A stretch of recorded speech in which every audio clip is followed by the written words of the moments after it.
भाई प्रदीप चौधरी जी पहुंचे हैं आप लोगों से मिलने, और उनके साथ हमारे कांग्रेस के प्रदेश महासचिव महिला मोर्चा पवन कुमारी जी पहुंचे हैं। इनको आप अच्छे से जानते हैं, उन्होंने चुनाव भी लड़ा हमारे यहाँ से। राजेंद्र जी हमारे जिला परिषद के सदस्य हैं। रामकरण जी आपके बीच में से ही हैं। महेश डोर हमारे एमएलए साहब का जो आपने भरपूर समर्थन दिया है, उनको इकट्ठे हुए हैं आप लोग, तहे दिल से शुक्रिया अदा। जो भी वार्ड की कोई समस्या है आप एमएलए साहब से बता सकते हैं। नली गाड़ी गाड़ी पानी की कोई भी समस्या हो आप एमएलए साहब को बता सकते हैं। उससे पहले मैं और सचिव आपके वार्ड में ही रहते हैं, आप हमसे भी संपर्क कर सकते हैं कि भाई हमारे को ये समस्या है, और हम आपकी जो समस्या है उसको भाई प्रदीप चौधरी जी के समक्ष रखेंगे और वो आपकी समस्या को हल करवाने का पूरा वो ध्यान रखेंगे। पहुंचे परम आदरणीय हमारे विधायक प्रदीप चौधरी जी, हमारे वार्ड के पार्षद दर्शन जी, नफे सिंह जी, नरेश मान भाई साहब, रामकरण जी, महेश डोरा जी, राजेंद्र जी, बलबीर जी, और आप सभी जो मेरे भाई और महिला शक्ति है, आप सबका स्वागत करती हूँ और आपको नमस्कार करती हूँ। जैसा कुछ साथियों आपको पता है कि अभी चुनाव होके हटे हैं और आप सबकी मेहनत से ही वरुण चौधरी जी जीत पाए हैं। हमारे कांग्रेस के कार्यकर्ता जो रीढ़ की हड्डी है, लगातार डोर टू डोर का कार्यक्रम करते रहे, और सबसे पहले तो जो हमारे मेहनती और जुझारू विधायक प्रदीप चौधरी जी हैं, उन्होंने सुबह से लेके रात तक मुझे पता है कितने प्रोग्राम किए हैं, चाहे वो गाँव हो, रायपुर हो, दून हो, कालका हो, पिंजौर हो। दिन के सुबह शुरू होते थे हम लोग और रात को 8-9 बजे जाते थे घर पे। तो उनकी मेहनत से भी ये सब पॉसिबल हुआ है और उनके मार्गदर्शन से ये सब हुआ है। लेकिन हम चाहते हैं कि आगे आने वाले समय में भी विधानसभा के चुनावों में हमारे एकमात्र जो चुनावी उम्मीदवार हैं वो भाई प्रदीप चौधरी जी ही हैं, जो आपके बीच में हमेशा सुख और दुख में और आपकी आवाज को बुलंद करने का काम किया है इन्होंने। और आगे भी आपसे उम्मीद यही करूंगी कि आप इन्हीं को जिताएं और जनता की समस्याओं का निवारण करें।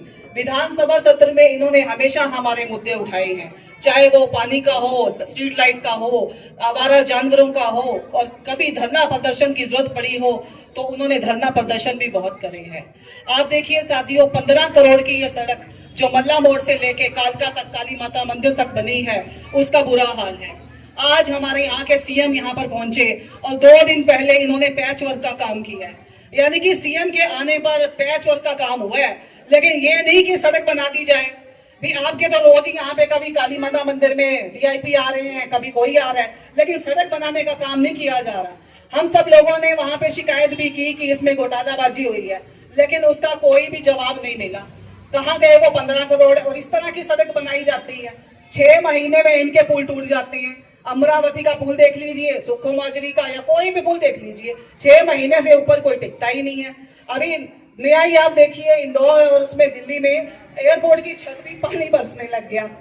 तो इस तरह के तो इनके काम हैं। और 70 साल से हमारी कांग्रेस पार्टी ने जो आप सबको दिया है, हमारे भारतवर्ष को दिया है, वो कहीं बताने की जरूरत नहीं है। चाहे आप रेलवे देख लीजिए, एयरपोर्ट देख लीजिए, यूनिवर्सिटीज देख लीजिए, ये सब हमारी कांग्रेस पार्टी की ही देन है। लेकिन आज हमारा युवा रोजगार बिल्कुल नहीं मिल रहा, शिक्षा की प्रणाली बिल्कुल फेल है। जहां देख लीजिए महिलाओं को धरना प्रदर्शन करना पड़ रहा है। हर वर्ग दुखी है, कोई ऐसा वर्ग नहीं है कि जो सुखी है। सुखी है तो सिर्फ अडानी ग्रुप, और कोई ग्रुप सुखी नहीं है। अपने मैं वाणी को विराम देते हुए आगे प्रदीप चौधरी भाई साहब को गुजारिश करती हूँ कि वही बात करेंगे। सचिव और राजू जी, हमारी पूरी टीम, इनका मैं दिल की गहराइयों से आभार व्यक्त करता हूँ कि इन्होंने मुझे आपके बीच आने का, आपसे रूबरू होने का जो अवसर प्रदान किया, इसके लिए मैं दिल से अपने सभी साथियों का धन्यवाद करता हूँ। आप सभी का भी बहुत बहुत स्वागत, जो आप अपना बहुत कीमती समय निकालकर आज यहाँ आए।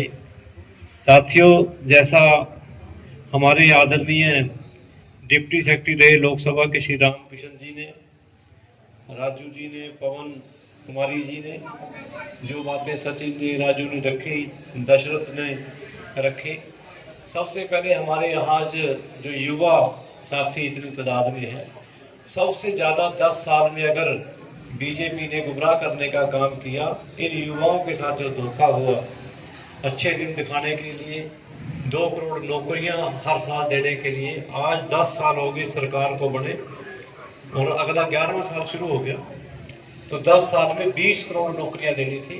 लेकिन जिस तरह हमारे आदरणीय रामकृष्ण जी ने कहा कि इन्होंने तो हमारे रोजगार पर बेरोजगार बनाने का काम किया, रोजगार देने की बजाय। हमारी HMT फैक्ट्री बंद कर दी, हमारी ACC सीमेंट फैक्ट्री बंद कर दी, और जो नौकरियां आगे मिलती थी, चाहे कोई डिपार्टमेंट है, हुड्डा में अगर किसी कोई लगा हुआ है उसकी अगर डेथ हो गई, वो आज हुड्डे में जो रिटायर हो रहे हैं उसके बाद उनको कहीं उनके स्थान पर नौकरी नहीं मिल पा रही।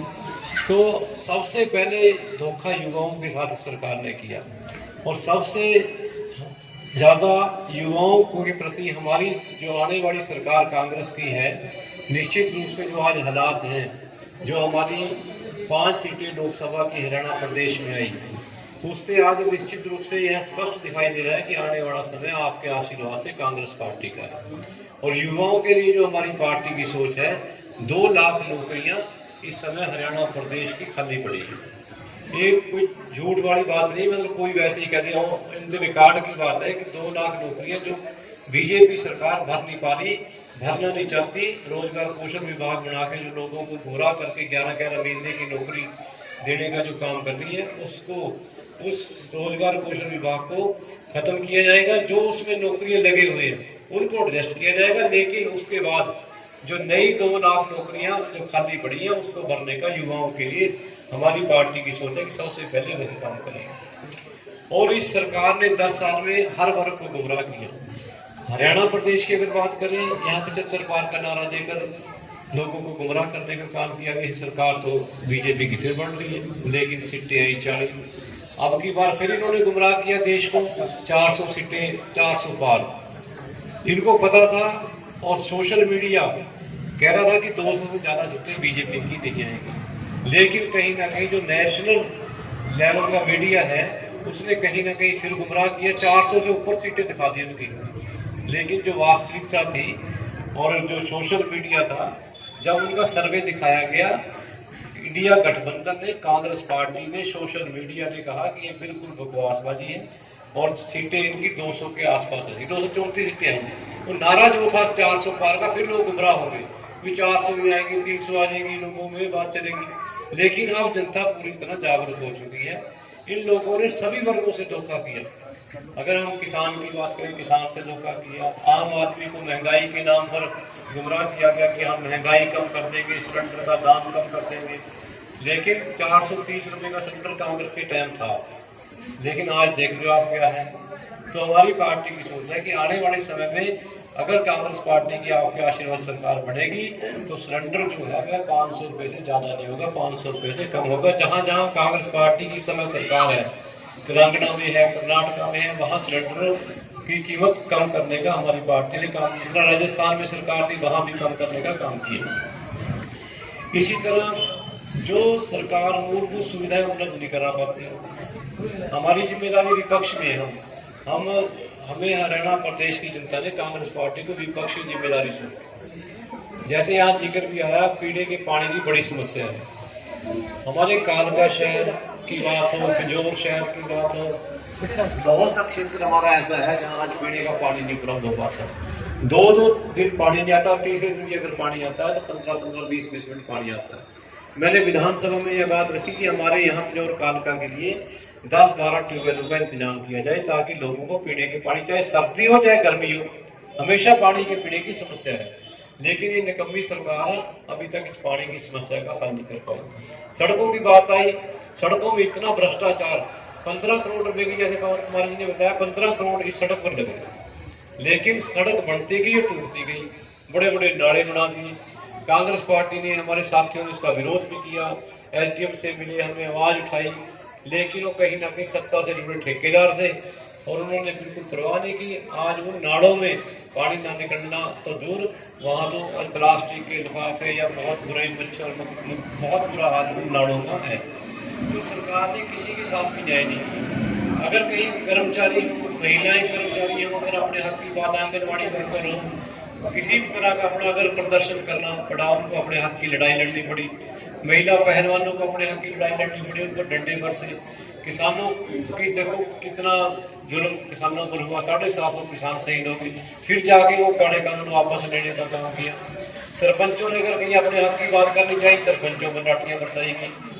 तो तानाशाही की सरकार रही और इस तानाशाही की, इस नफरत के खिलाफ, इस बेरोजगारी के खिलाफ, इस महंगाई के खिलाफ जो यह चुनाव हुआ था, इसमें हम बहुत हद तक कामयाबी रहे और निश्चित रूप से आने वाले समय में आपकी अपनी सरकार होगी, उसमें महंगाई कम हो, रोजगार के अवसर मिले, सभी का भला हो, पीने की पानी जैसी मूलभूत सुविधाएं उपलब्ध हों। इसके लिए साथियों हम अपने अपने तौर तरीके पर लोगों को समझाएं बुझाएं कि यह पार्टी बीजेपी फिर लोगों को कहीं ना कहीं गुमराह करने का काम करेगी। हमें चौकस होकर कांग्रेस पार्टी को मजबूत करने के लिए कांग्रेस पार्टी के साथ जुड़ने का काम करें, सभी को समझा बुझाकर पार्टी के झंडे के नीचे इकट्ठे करने का हम काम करें। आज आपसे रूबरू होकर यही बात करने का आज जो समय मिला, मैं पुनः अपने युवा साथियों का बहुत बहुत धन्यवाद करता हूँ। कल हमारे मैनिफेस्टो की 3 मीटिंगें थी, जिसमें महिला के साथ क्या न्याय हो और झुग्गी झोपड़ी वालों के क्या घोषणा पत्र में डाला जाए, तीसरा ये अपना पंचायती संस्था हो या नगर परिषद नगर निगम का एरिया, इसमें क्या क्या दुख तकलीफें लोगों को हैं और कैसे दूर की जाए। कल मैंने शाम को हमारी 7 बजे मीटिंग थी, मैंने उसमें कहा कि हमारे यहाँ सेवनें लगी हुई है, हमारे यहाँ पैराफरी एक्ट लगा हुआ है, हमारे यहाँ पीने के पानी की समस्या थी। पीने के पानी का इधर का संकट आज पूरे कहीं ना कहीं पूरे हरियाणा प्रदेश नहीं पूरे देश में आज संकट फैल पड़ता जा रहा है। दिल्ली में देख लो आपके सामने क्या हालात हैं। तो हमने अपनी पार्टी को यही कहा कि आप लोगों को एश्योर करना अपने घोषणा पत्र में कि सबसे पहले पीने जैसे पानी की जो दिक्कत है, इस दिक्कत को दूर करने का हम काम करेंगे। और ऐसी बहुत सी हमने अपनी बातें अपने हल्के के लिए रखी और कोई रोजगार के लिए कोई अच्छी इंडस्ट्री हमारे एरिया में लगे, क्योंकि हमारी दोनों इंडस्ट्री बंद करने का सरकारों ने, बीजेपी की सरकारों ने काम किया। तो आने वाला समय निश्चित रूप से आपका है, इसलिए कांग्रेस पार्टी को मजबूत करें ताकि हमारे युवाओं का भविष्य उज्जवल हो और सभी मूलभूत सुविधाएं उपलब्ध जनता को हो। ऐसी सरकार ही होनी चाहिए। सरकार की जो जिम्मेदारी है, उस जिम्मेदारी से कहीं ना कहीं बीजेपी ने सत्ता के नशे में चूर होकर लोगों की दुख तकलीफ समस्या हल करने की बजाय लोगों की समस्याएं परेशानियां बढ़ाने का काम किया है। तो साथियों, मैं आपके चरणों में यही प्रार्थना करूंगा, युवा साथी हमारे आज बहुत यहाँ अच्छे साथी इकट्ठे हुए, उनसे मैं उम्मीद करूंगा जहाँ जहाँ आपके मित्र प्यारे यार दोस्त जहाँ जहाँ और भी हैं, उन्हें भी कांग्रेस पार्टी के साथ जोड़ने का काम करें। आपका बहुत बहुत धन्यवाद। नमस्कार।